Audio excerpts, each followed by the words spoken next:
Pwede ka na ring mag-invest sa REITs and stocks gamit ang iyong Maya app. Gaya ng GCash, Maya has also incorporated stocks sa kanilang app. Is Maya Stocks better than GStocks PH? Let's find out. In this video, I'll show you how to register sa Maya Stocks, how to trade stocks and REITs, and how to navigate the Maya Stocks platform. I will also share my review, what you will like and will not like about Maya Stocks. Let's go.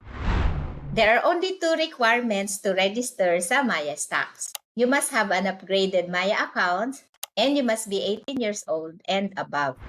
And then merong two brokers listed in Maya Stocks, Philstocks Financials and To Trade Asia by Yapster E-Trade Incorporated.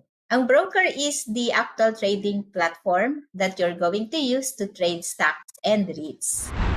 How to register? Log into Maya and tap Stocks. Choose your preferred stockbroker.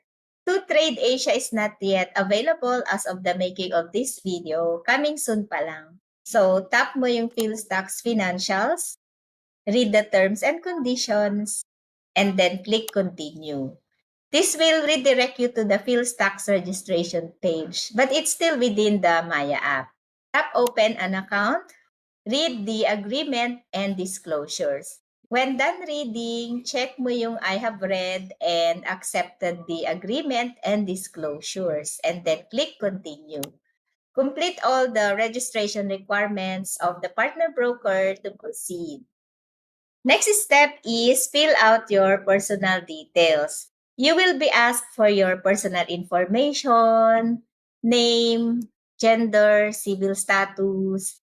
Kailangan din ng TIN, your tax identification number, employment status, nature of work, your investment profile such as investment objective, source of funds, current value of assets, income, net worth, and then continue.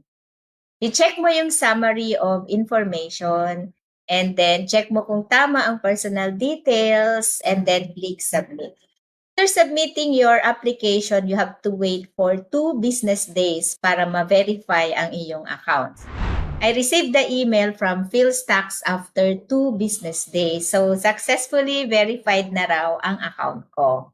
To complete the process and proceed with account activation, next step is to create your account credentials sa Maya Stocks by following the prompts. So, go to Maya Stocks, tap mo yung Philstocks Financials, read the terms and conditions. Then, tap Continue.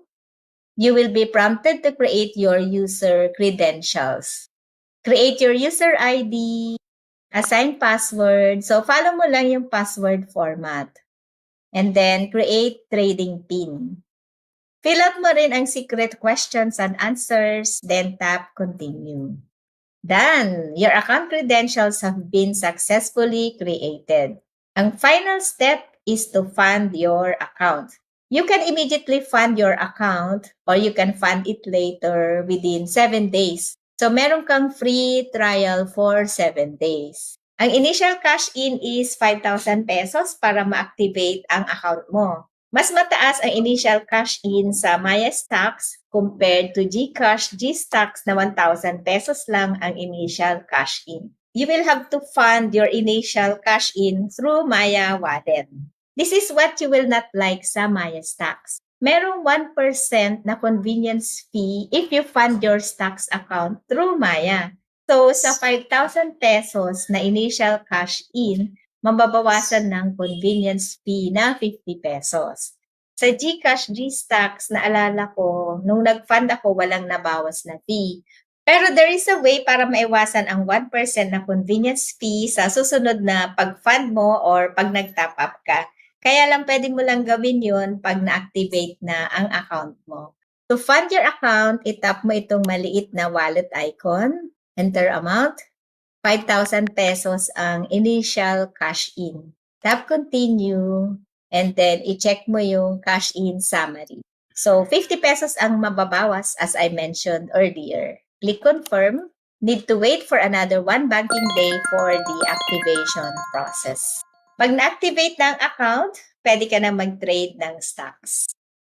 This is what you will like sa Maya Stocks. 'Pag na-activate ng account mo, pwede mo ma-access ang iyong account directly sa Philstocks website or sa Philstocks mobile app. Log in as client using your user ID and password that you created sa Maya Stocks. So maski down ang Maya Stocks, you can access your stocks account sa Philstocks website and app. Approve na ang account ko kaya pwede na mag-trade ng stocks. Mabilis lang ang processing. 5 days ang inabot from application to approval. Ganito ang interface ng Maya Stocks. Naka-organize ang mga stocks according to category. Dito sa PSEI, makikita mo ang top 30 companies na included sa Philippine Stocks Exchange Index. Makikita naman dito ang gainers and losers for the trading day. So, user-friendly siya and para sa akin mas organized ang Maya Stocks compared to GCash G-Stocks. Andito sa baba ang menu. If you want to learn about stock market investing, tap Learn and then you can access yung market analysis, reports, news, and many more. Pwede ka ring manood dito ng mga educational videos to boost your investment skills. To trade stocks, tap mo itong trade icon and then buy. Type the stock code dito sa symbol. Bibili ako ng A-REIT, Ayala Land REIT, kasi dividend investing ang strategy ko.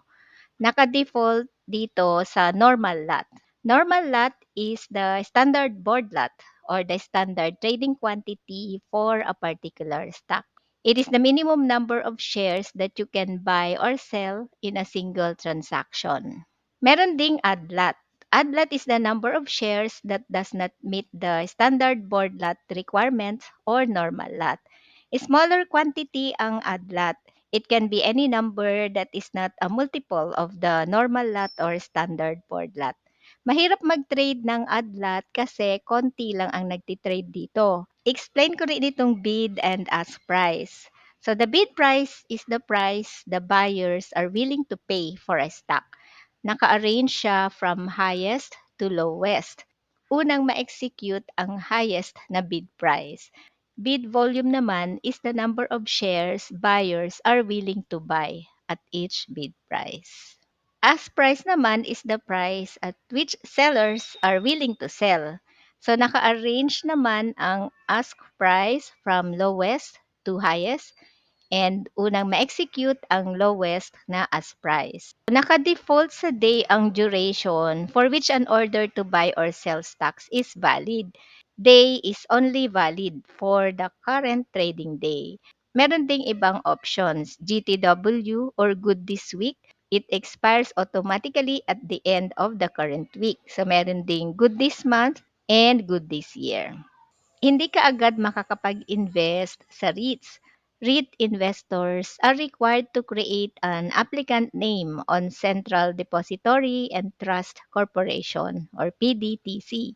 Aabutin ng 1 week ang approval bago makapag-trade ng REITs. Instead of a REIT, I decided to buy SCC kasi merong dividend ang SCC at mataas ang dividend. At nasa buy below price ko pa siya. Gusto ko siya agad ma-execute kaya nilagay ko yung bid price ko sa lowest na ask price which is 31.65.